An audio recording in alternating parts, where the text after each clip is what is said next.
This is Charles with the Indus here. I wanted to do an update on my video from Thursday talking about the possibility of Russia invading Ukraine on Christmas Eve.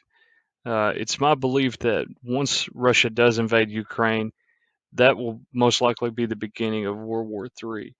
If you didn't catch my last video, basically, I discussed the possibility that World War III would start on Christmas Eve, uh, and I took that combined with the fact that the stay on the OSHA mandate had been lifted, and we're seeing more and more restrictions in different cities across the country. So those two factors, along with the fact that Jared over at the Unleashing, he said for a while now that he believes the Lord told him that the rapture would be this year. So those three things, the possibility of World War III starting, the increased restrictions, along with rapture this year, all of that kind of combined to indicate to me that we would be here out of here sooner than maybe we think. Um, of course, if you're listening now, you know that Russia didn't invade on Christmas Eve. I checked when I got home from my mom and dad's on Christmas afternoon. I checked the news and saw a headline on my phone about Russia withdrawing from Ukraine. Now, I tried to find that headline so I could link it in the description of this video, but I couldn't find it. So well, anyway, I just didn't like it because I couldn't find it. I'm not exactly sure what I saw. I see now that it wasn't quite as dire of a situation what I was thinking, because it was actually only 10,000 troops that were pulled back. Um, I've got a friend of mine. I'll just mention this. I don't have a source on this, but I think that it's probably reasonable information. But just kind of take it with a grain of salt. Take it for what you will. But I've got a friend of mine that came across an article a couple weeks ago, and he couldn't tell me where he saw it. But anyway, it basically said this is kind of, he that the article argued that this was Putin's MO. That he will build up troops and then he'll leave, and then he'll withdraw. And that we kind of saw that in April. So. Well, he also suggested that that's one of the reasons, that was one of the reasons why we haven't had much news coverage of this. So, um, anyway, when I saw the headline, I was a little discouraged. Not that war didn't happen, of course, but I think the thought was, if war did break out, that meant that rapture was around the corner. So I think for that reason, I was a little discouraged.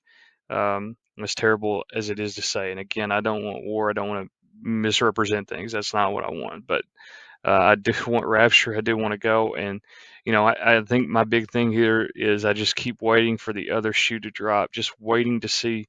I've just been expecting something, as I'm sure many of you have, and I kind of thought that the Russia invasion of Ukraine happening on Christmas Eve, if it did, that would be it. Um, Now, of course, after it didn't happen, one of the first things that occurred to me was, you know, when they say peace and safety, sudden destruction will come. That's 1 Thessalonians 5:3, the very famous verse. Another thing that occurred to me was, wars and rumors of wars. That's Matthew 24, verse 6. You know, Now in that passage, Jesus goes on and he talks about how, nation will rise against nation. I believe that that very well could be World War III, which, like I say, starts when Russia invades Ukraine. So we're not there yet, but we're definitely in that wars and rumors of wars stage.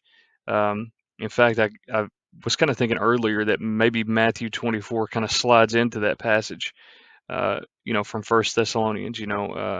Rumors of war, nation rise against nation, and then when they say peace and safety, sudden destruction comes.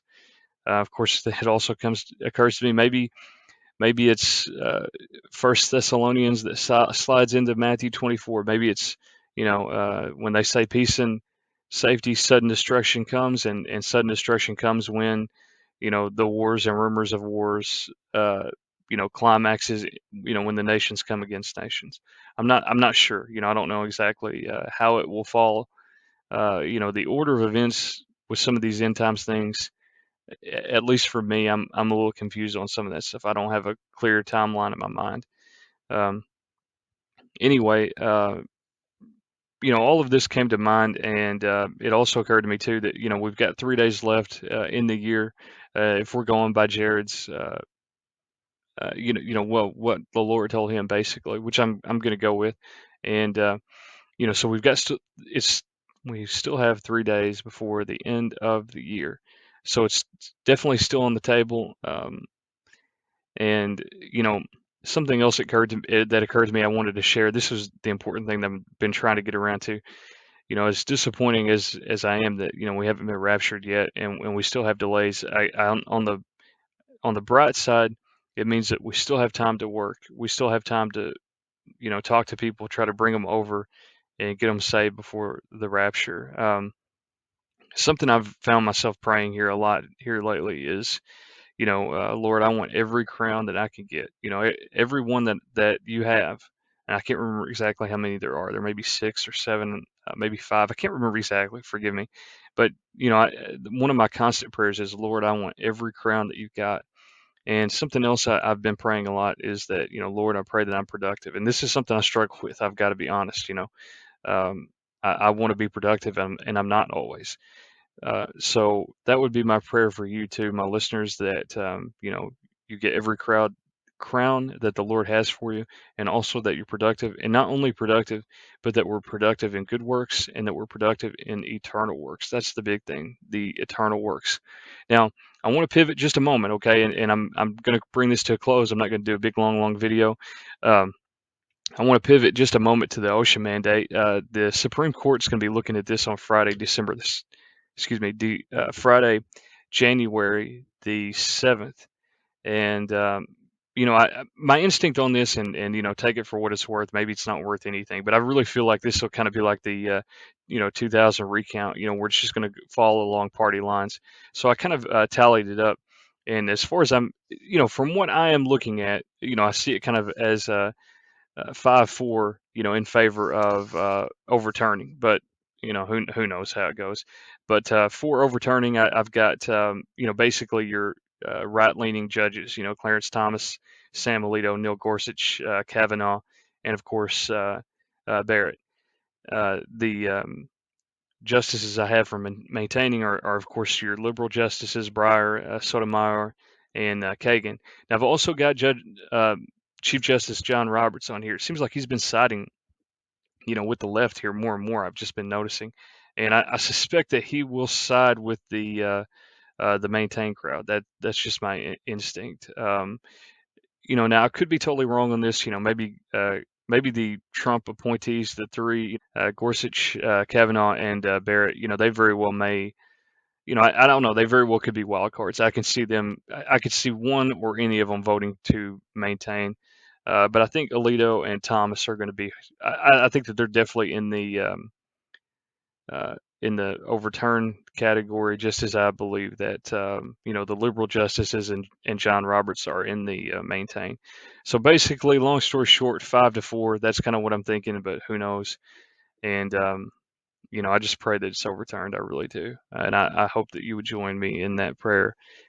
Something else, over the weekend, I saw the new Matrix movie, and I've seen just a ton of criticism and really just kind of hatred for it. But I saw it twice actually. That's how much I enjoyed it, and I was greatly impressed with it.